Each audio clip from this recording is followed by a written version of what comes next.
This video is going to be a look at one element of the Ravens offense that I think has been a source of conversation, consternation, and maybe frustration in 2023. The Ravens' use of screens. Do we use them too much? One thing I will say is our usage of them is both variable and singular almost. And that sounds kind of crazy to put together, meaning we get the ball to multiple guys. It fits with the spread offense that Todd Monken's running. And when I say spread offense, I mean spread offense, get the ball to multiple players. As many formations as possible have plays that get the ball to each player on the field, whether it's tight end, running back, or wide receiver number one.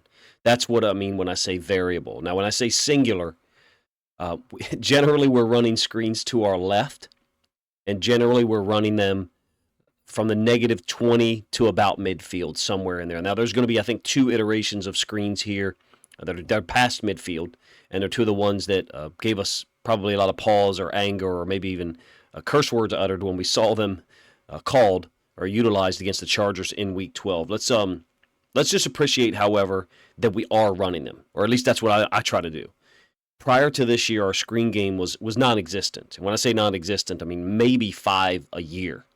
And even then, when we did try them, it was usually on a third down in the third quarter, or at least after our offense had been bogged down for a while. Maybe it was second quarter, but we generally were forced to use screens because other things had been proven to not be working on that particular day. And our usage of them is different, if you ask me. It was also rare that we got a first down out of those screen calls prior to 2023. Not just our inability to call them to attack the defense. Really, our hand was forced to go to them as our 6th, 7th, 8th option, if I said that in a way that makes sense. But also, we weren't successful at them. The only one that I can recall off the top of my head right now is 2 by Marquise Brown in the third, fourth quarter against the Vikings 2021 in that comeback win. Screens to our left and 1 to our right, where he was able to pick up the first down, I believe, on like 3rd and 9.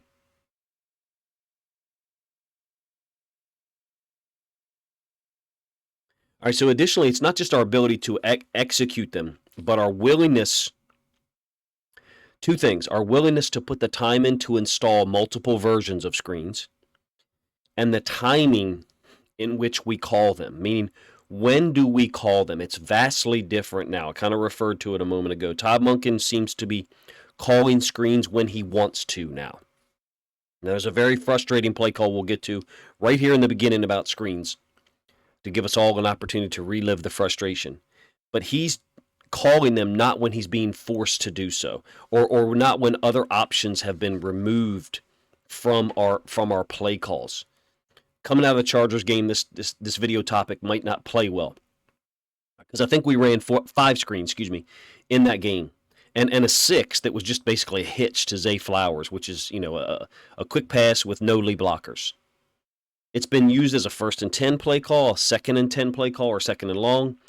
I think we've used them to great effect on third downs at times, and during this video, hopefully I'll be able to show you the variety of different types of screens that are in the Ravens offense with Todd Monken, which I would say is a jambalaya, meaning it's just a whole bunch of concepts thrown together in a good way that Todd Monken has collected along the way in his coaching career and has merged with T. Martin and some of the things that John Harbaugh apparently has held over from the Greg Roman offensive system. Finally, the multiple positions, guys touching the ball. You've got screens to the X wide receivers, Flowers, Bateman in here, to the slot wide receivers, Nelson Aguilar. You'll see the big third down conversion against the Titans.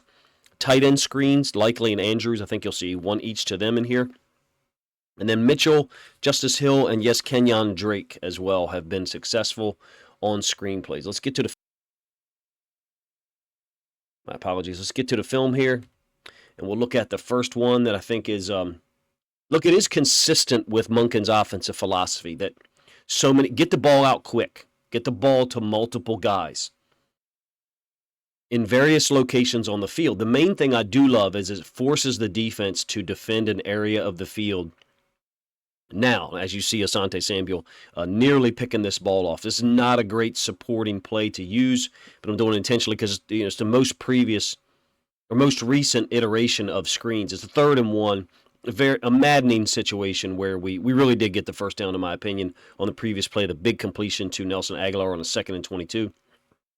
No reason why we can't adjust our play call here and just try to pick up the first down. But nonetheless, maybe we've got a potential actual run play here because we're certainly pulling linemen, and Mitchell is crossing Lamar's face, so we could give this football.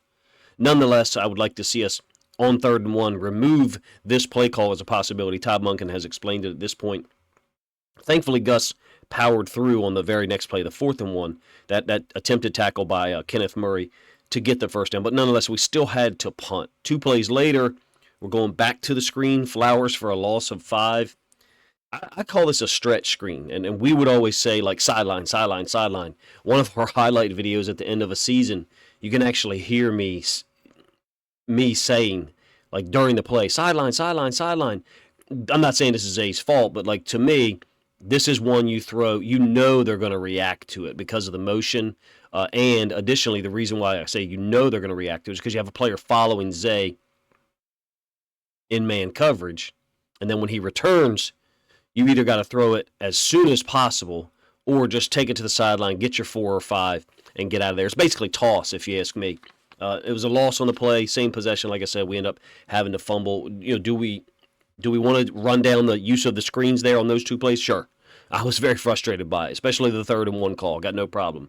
However, while Week 12 was not a shining example of screens being effective for us, we have had, in that game, we did have one to Likely early on, but we have had success across multiple positions, and I want to try to show some of those now. Week 4 versus the Browns, this is a 1st and 10. Notice the screen is to our left, to the offense's left. In this case, it's to a running back. This is a huge play. Also, to be able to threaten the defense with the running back in the pass game, maybe it's not a running back on a go route or a wheel, but you can still threaten the defense with him by utilizing players out in space to block. We get the hold on Macari that I originally didn't like at all, but the more I watch it, the worse it looks from a Macari standpoint in terms of the hold. Myles Garrett still gets a hit on Lamar, even though Macari is clearly trying to hold. Justice Hill had another one the very next week against the Steelers, go for a big gain that clearly ended up in a fumble. So screen. I understand why screens frustrate us as Ravens fans because, A, we weren't good at them previously, and now this year we have had some big plays like this. And normally you're seeing Linderbaum, the center, and or the left guard get out in front. In this case, I think it's Zeitler out there along with him. So the center right guard combo, the tackle to the screen side is normally going to be pass setting to give the DN something to deal with so that DN, that front side play side DN doesn't get involved in it. This one's a 3rd down, clearly, different usage, different call, and clearly this is Lamar checking to a screen. Originally empty, ends up being trips left. This one nearly breaks, man. This is an example of a lot of good things, if you ask me. Lamar seeing the sticks blitz 0 setup, checking to the screen, regardless of whether we agree with using screens against it, and I personally don't want to see us do it all the time. This one nearly busts. This is a great example of attacking the screen, and I think it's a wonderful job out there in space by Ronnie Stanley. I wish Bateman was able to go get a piece of this backside corner because I believe he's the guy that gets the shoestring tackle. If we get anything back there, man, we're gone. Unfortunately, some of these times when the play is checked to as well, he's got a route over here. He's got a route on the backside, so okay, it's not thrown to me. You would love to see him go get the guy, and we're in a different situation in terms of attacking sticks blitz 0 in the future because we've shown teams that we can beat you with the screen. In many cases, I think it was a 21-yard gain. A lot of our success, as you probably noticed already, is to our left on screens. This one's a huge tactical error by the Bengals, in my opinion. 68-yard touchdown to Flowers that gets called back for a phantom penalty, if you ask me, on OBJ. But blitzing the nickel off the edge, we're talking 2-on-1 out here right now. Yes, the safety to the field and Logan Wilson end up getting there, so you would say, Coach, that's a 3-on-2. I'm talking about just bringing the nickel from that much space. To me, it's a bad call. And it's a bad call on OBJ, clearly, to bring this one back.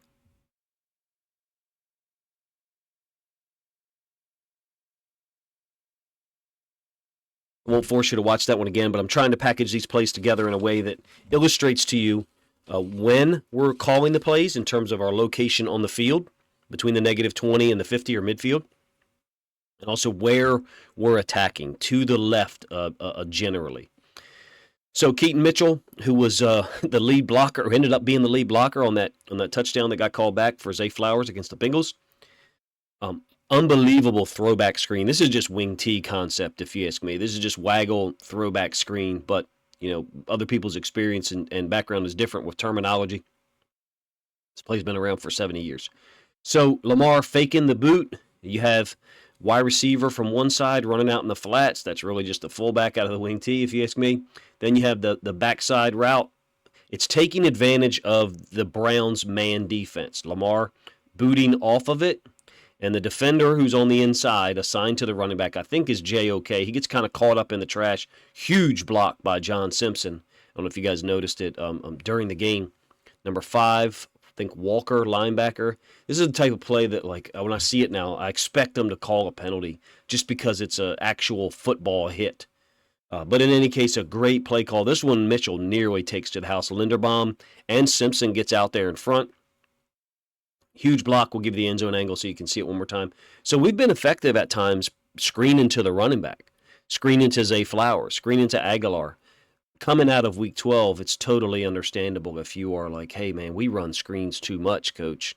And we said that in our Discord as well. Same play, end zone angle. You can see the play action element of it. Running back Mitchell is the play action fake, and then he's going to peel off and go sit down. Lamar's booting off of it. 5 is the linebacker who recognizes it and then gets decked by Simpson. 6, J.O.K. is responsible for the running back. He's just lost him. Huge moment in this game. Keaton Mitchell already had a touchdown run at that point, nearly broke a screen and took it to the house. Tight end usage. Both of these are going to be to our left. One of them positive, one of them not. This is last week against the Chargers. Likely is up into the boundary. A lot of our screens are called to the boundary. 18 yards. This is after a hold on the first play of the game called on Gus. Simpson and Linderbaum out in front. Again, it's one of the things you see. Like I said, center guard combo. In this case, it's the center and the front side guard. The tackle is normally pass setting. In this case, Khalil Mack is apexed out over top of Likely. So he is the, quote, edge rusher. So Stanley doesn't really have anybody to deal with. Mack comes through. Likely peels off. Great setup, if you ask me. Nice. I mean, Mack is so unbelievable. I think he's a free agent next year. Like he's in line for one big contract, at least for a year, if you ask me. The guy's playing amazing, particularly against us. But we screened him here successfully to the boundary, to our left, to the tight end. Week 3. This is, I believe, a 1st and 15. To our left, a screen to Andrews, clearly unsuccessful. It's a great job by the boundary side safety, but when you're calling these screens on 1st and 10, or in this case 1st and 15, you're oftentimes getting that soft quarters coverage by corners and safeties. In this case, the Colts down to the bottom side appear to be playing man, and to the top side, they've walked the safety down into the box. This guy here, responsible for Andrews, presumably. Responsible for Bateman, presumably, the outside corner. You can see that they've run him off. And man, you got man here, man here. If we're able to take care of this guy here, we've got a great setup for a football play, even though Andrews fell down. So the timing of this one, I think, is a little bit off. Nonetheless, the opportunities are there. It does stress the defense. It does force the defense to defend an area of the field quick now in front of them. And in some cases, that doesn't work out in our favor. In some cases, they're able to come downhill and make a play. But so far, hopefully you've noticed when and where we're calling these screens. Generally, we do have one to the right here against the Lions in Week 7 to Zay Flowers. I mean, I understand why we're throwing so many screens to Zay Flowers. I do. Individual plays I'll complain about, I'm sure you do too, when we seem to throw 2 or 3 screens in a 5 or 6 play sequence, and none of which are successful. But I like that this one's quick. It gets the ball out quick, forces the defense to defend an area of the field right now that in the past, because we didn't run screens, we did not force teams to defend, even though some of these iterations of it or some of these examples are unsuccessful. This is one that I actually really like, even though only the two times we've ran it so far hasn't been successful either. This is bunch right A, fake pin pull pitch to the running back. So when I say pin pull pitch, you're talking about the running back running out to the edge, the tight end or slot pinning down on the D end, and then tight end looping around to block, and right tackle, looping around to block. So pin pull pitch is the foundational play of bunch right A for Monken, if you ask me. And so you can see we're faking it to draw the defense and draw eyes over there, and then we're running the screen backside to the X receiver. In this case, it's Zay. Additionally, you get left tackle now, Makari, and left guard running out. We don't get much out of it. We only get 4 yards, 5 yards, even though Zay breaks a tackle. I'll let you guys see it one more time flow through. Sorry I interrupted it so many times. Short gain, it's to our left. It's on a 1st and 10. It's on our side of the 50. It fits with all of the parameters or all of the elements that I tried to describe to you earlier in terms of when and where we're calling them.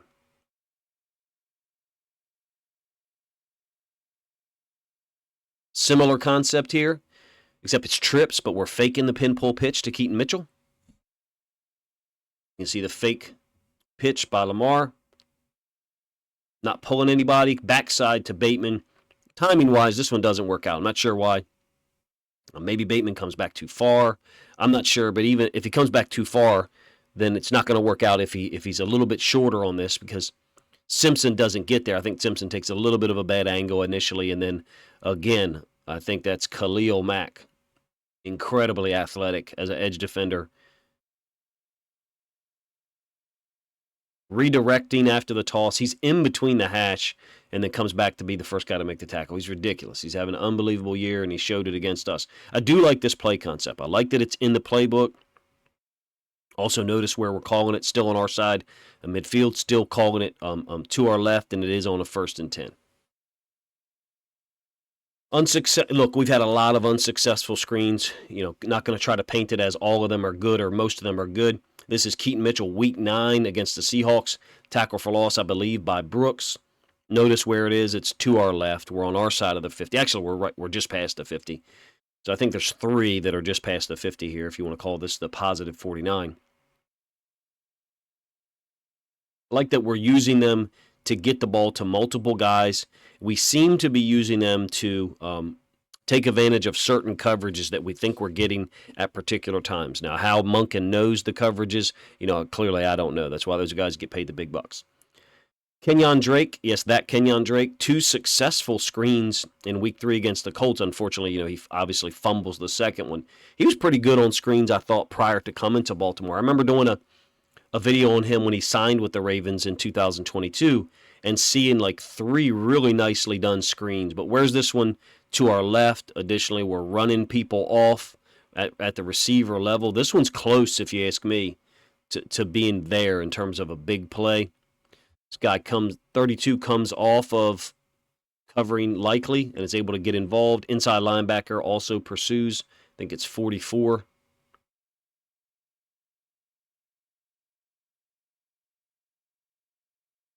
From a spread offense perspective, I don't mean spread like spreading the ball around, but spread as in aligning up in a horizontal fashion to make people defend the width of the field by alignment.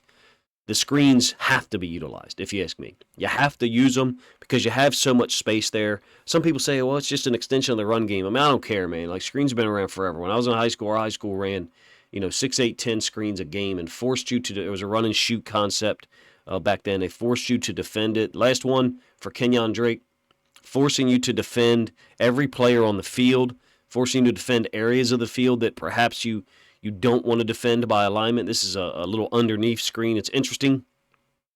It's a big one, underneath screen, with Zeitler moving out in front. Ends up being a forced fumble by the rookie Julius Brents. Huge play, second possession. If the Ravens are able to hold on to this football and not fumble it, we're in business, I think, looking at going up 14-0, really jumping on top of this Colts team early. I love this concept. Haven't seen it since then. I don't know that I've seen it since then, meaning he's following one player. The rest of the guys are pass prone, so it's not like a jailbreak screen or a tunnel screen or anything like that. You can see that generally we're talking about four-man protection, which doesn't work in the NFL, but this is designed to get the ball out to Kenyon Drake underneath, behind the line of scrimmage, I should say, such that the offensive lineman who's peeling out of there can block, but has to get out in front first. One element of screens that I think is underutilized, and I don't mean from a Lamar perspective, I just mean overall, is these one-man screens or full flow screens. I'll show two of them here. One that is inconsequential from a gameplay standpoint, a game flow standpoint. It's a 1st and 10 and was an incomplete pass to Zay. Essentially like snag flat in some ways, except the flat route is the running back who's got a player, in this case Ricard, leading out to him. I'm going to bounce back and forth between plays here. I know that there's at least 2 or 3 other examples of this. I just couldn't find them this morning as I was building this playlist for you guys. It's a great play. I think it's T.J. Watt on a pass deflection. I mean, surprise, surprise. And Zay is open underneath. But what I really like is, I love this right here. Like I remember doing the reaction video to this and saying, or showing this in a film study, I should say, and saying, like, let's throw the ball out there. And we've done that in the past. I'm going to show you one. Don't get upset by it or too frustrated or triggered. But this is last year in the playoffs, and this is similar conceptually to what I'm talking about, is that you've got routes being run to the top side, and then you've got a little one-man screen basically following the fullback, full flow screen, whatever you want to call it, late to J.K., where he skips around and almost breaks this thing. It's a beautiful concept, and I think it needs to be used more.